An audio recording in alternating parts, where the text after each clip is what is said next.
Amigas y amigos, buenos días. Bienvenidos a Entrevista al Amanecer por Venevisión. Les saluda Gregorio Rojas Flores. Aquí estamos como todos los días, comenzando la jornada con los puntos de vista de los protagonistas de la vida nacional. Hoy nos acompaña en el estudio Felipe Mujica, secretario general del partido MAS. Bienvenido y gracias por comenzar el día con nosotros. Buenos días, Gregorio. ¿Cómo están las cosas? Muy bien, muchas gracias. ¿Cómo ve el panorama político del país? Yo creo que hay una palabra, lo hemos dicho en otras oportunidades, que indica claramente la situación que vive Venezuela, que es el de la incertidumbre. Los venezolanos tenemos ya cierto tiempo sometidos a una serie de vaivenes en el campo de la política, en el campo de la economía, en el campo de la inseguridad, en el campo del abastecimiento, que son problemas que no terminan ninguno de resolverse de manera definitiva. Estamos en la situación en este momento de acabar de salir de un periodo de mucha violencia política, que todavía no sabemos si ha terminado o si va a continuar.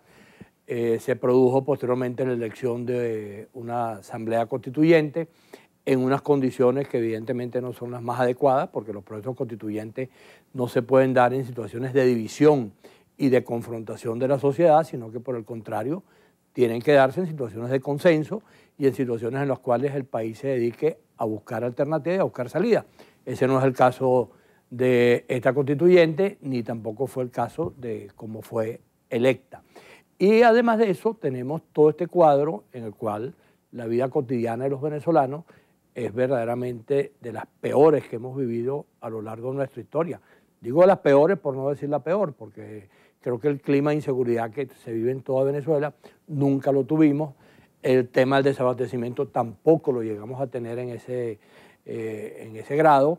La confrontación política, que ha sido un signo permanente de la historia de Venezuela, nadie puede decir que es que en este momento estamos más o menos confrontados que en otros momentos. Seguramente estamos como siempre confrontados, pero en otros momentos la confrontación política permitía encontrar soluciones, buscar salidas. Aquí simplemente lo que nos hemos ido paulatinamente es confrontando, polarizando, y cada vez estamos más lejos de poder conseguir soluciones que puedan ser ponderadas como soluciones consensuales, como soluciones acordadas. Por eso cuando utilizo la palabra incertidumbre, la estoy utilizando porque creo que es el signo principal del acontecer y de la cotidianidad de los venezolanos. Esa incertidumbre también incluye lo que puede derivar para el país y para la población del accionar de la Asamblea Constituyente. Bueno, la Asamblea Constituyente, como ya te lo señalé, fue electa y propuesta en un momento absolutamente inadecuado. Nosotros tuvimos la oportunidad, el MAS, de ir a una reunión en Miraflores, a la cual acudió Segundo Meléndez antes de que se produjera toda la decisión de terminar de armar la constituyente. Y allí dijimos algo que reiteramos: no se puede armar una constituyente en un momento de confrontación política como el que tiene Venezuela. Cualquier proceso constituyente que se revise, o en Venezuela o en la historia de la humanidad, nos vamos a conseguir con que son procesos que se dan a partir de buscar soluciones. Es evidente que la manera en que la constituyente ha venido tomando decisiones no tiene nada que ver con buscar soluciones consensuales.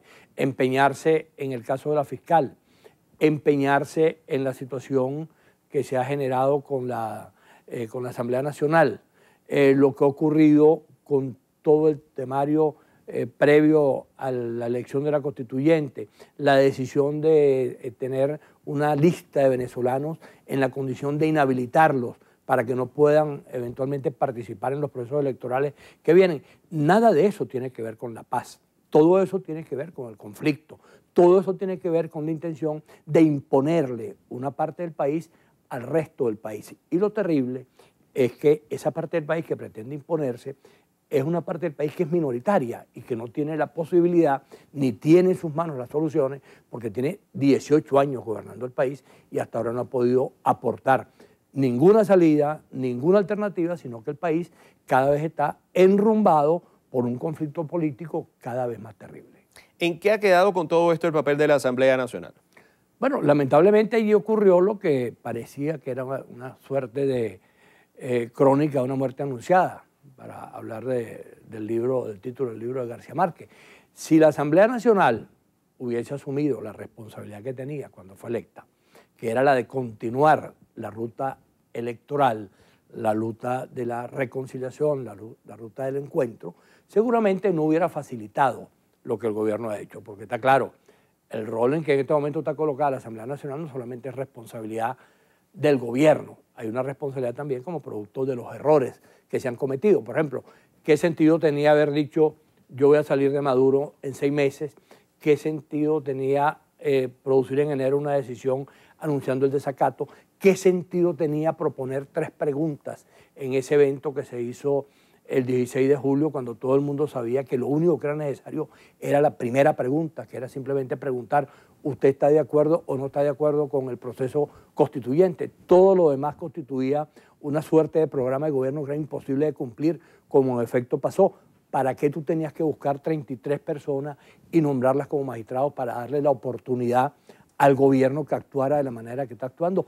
Todos esos son errores que están cometidos y que son productos de una conducta equivocada, de una ausencia total de estrategia de parte de quienes fueron mayoría en esa Asamblea Nacional y que no supieron qué hacer con eso. Lamentablemente, el costo político de eso tenemos que pagarlo todos los venezolanos, no solamente los diputados. El hecho de que hoy estemos viviendo en la condición de no tener claramente cómo vislumbrar una salida política a todo este conflicto tiene muchísimo que ver con los errores que cometió la directiva, la pasada y la actual, de esa Asamblea Nacional. Vamos a hablar de las elecciones regionales. Ustedes tienen sus 23 candidaturas para cada entidad del país y hay candidaturas de la Mesa de la Unidad que ustedes también apoyan. ¿Cuál es la posición del MAS en torno a las primarias del día 10 de septiembre? Antes de hablar de las primarias, quiero decirte algo sobre el proceso regional. Es evidente cuando uno revisa la manera en que eso está convocado, que allí no se está convocando un proceso electoral regional de la manera tradicional. Es evidente que se están violentando una serie de etapas, de normativas, de situaciones que hace que simplemente estemos en presencia de un proceso convocado para seguir el signo que marcó la manera en que fue electa la constituyente. Seguir confrontando es una estrategia parecida a la que aplicó el oficialismo del 2004, donde después de ganar el revocatorio después de ganar Chávez el revocatorio, se fue a un proceso electoral regional con los resultados que conocemos. Ellos están tratando de hacer lo mismo. Lamentablemente, la respuesta que se está dando en el campo de la fuerza democrática no es la más inteligente. Por ejemplo, aquí no había ninguna necesidad de convocar primaria. Aquí el país lo que le estaba pidiendo a los sectores democráticos era 23 nombres que asumieran la responsabilidad de enfrentar este reto, que no es un reto electoral normal, es un reto electoral montado dentro de una serie de desafueros, dentro de una serie de hechos violentos, y que frente a eso había que tomar la decisión de participar, pero de participar con la disposición de poder obtener un resultado favorable. Las primarias, absolutamente innecesarias. Simple y llanamente, los sectores democráticos buscar 23 nombres que permitieran que, por ejemplo, Andrés Velázquez fuese en Bolívar, que a Copey se le diera el Táchira, que Ismael García fuera en Aragua, Ramón Martínez fuese en Sucre, que Voluntad Popular, Acción Democrática, Primero Justicia, Un Nuevo Tiempo y Avanzada Popular, Avanzada Progresista pudieran tener los espacios que les correspondía.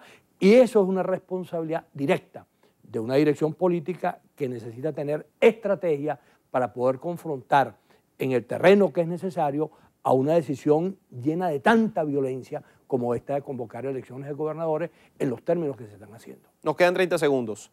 Entonces, las primarias, no es el momento de buscar unas primarias de repente para que la gente diga, prefiero este candidato o el otro, sino de determinar cuáles son los candidatos más viables para participar en y ser contendientes en las elecciones de gobernadores. Por supuesto, ellos todavía tienen chance, ellos tienen convocado las primarias para dentro del otro sábado arriba. Hay un espacio de tiempo. Ojalá lo utilicen de manera inteligente, de manera política, de manera estratégica y puedan buscar los 23 nombres y decirle al país, señores, aquí están estos 23 ciudadanos democráticos que van a asumir la responsabilidad de ser los candidatos en esta confrontación para seguir buscando un camino electoral y un camino democrático en términos de las soluciones que el país necesita. Gracias por comenzar el día con nosotros. Bueno, gracias a ti. Seguimos hablando. Nos acompañó Felipe Mujica, secretario general del Partido MAS, en Entrevista al Amanecer. Amigas y amigos, hasta aquí esta Entrevista al Amanecer. En minutos nada más, primer contacto y a las 6:30 de la mañana, la emisión matutina de su noticiero Venevisión. Feliz día para todos.